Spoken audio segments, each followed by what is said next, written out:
বেটা তুমি এখন থাকো, আমি চলে গেলাম। বাবা তোমার তো অনেক বয়স হয়েছে, এখনো কতদিন কাজ করবে তুমি? বেটা আমাকে তো কাজে যেতে হবে, না হলে তুমি কি খাবে? তোমার বড় ভাই তো কিছুই করে না। আরে বাবা তুমি তো কাজে যাচ্ছ, কিন্তু আমাকে কেন খটা দিচ্ছ? দেখতে পাচ্ছ না আমি এখানে একটু শান্তি করে ঘুমাচ্ছিলাম, কিন্তু তোমার জন্য আমি একটু ঘুমাতেও পারি না। বাবা ভাইয়া এসব কি বলছে?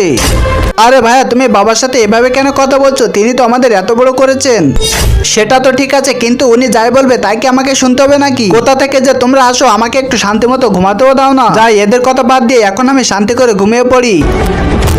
বাবা তোমার কি হয়েছে বাবা? আরে ভাই ওখানে শুই না থেকে তাড়াতাড়ি এদিকে আসো, এই দেখো বাবা কেমন করছে। আরে ছোট ভাই তোমার এত কি সমস্যা? তোমার যদি বাবাকে নিয়ে এত সমস্যা থাকে তাহলে তুমি বাবাকে দেখো, আমি দেখতে পারবো না। এখন তুমি এখানে থাকো, আমি তো আমার মতো চলে গেলাম। বাবা তুমি আমার সাথে চলো, আমি তোমাকে হাসপাতালে নিয়ে যাব। বড় সাহেব আপনি কোথায় ছিলেন? কেন কি হয়েছে? সাহেব আপনার বাবা মারা গেছে, তিনি আর এই দুনিয়াতে নাই। বাবা মারা গেছে? সাহেব আপনি কোথায় চলে গিয়েছিলেন? আপনার ছোট ভাইটি আপনাকে অনেক খুঁজেছে এবং সে অনেক কান্না করেছে। আপনাকে আমরা সবাই খুঁজেছি, কিন্তু আপনাকে কোথাও খুঁজে পাইনি। আরে এখন তো আমাকে ছোটর কাছে যেতে হবে, যাই ছোটর কাছে চলে যাই। আরে ছোট তুমি এখানে বসে আছো, আমি তোমাকে অনেক খুঁজেছি। না না তুমি এখান থেকে চলে যাও। বন্ধুরা তোমরা যদি ছোটর মতো তোমার বাবাকে মন থেকে ভালোবাসে থাকো, তাহলে ভিডিওতে একটা লাইক করে চ্যানেলটিকে সাবস্ক্রাইব করে দিয়ে যাও।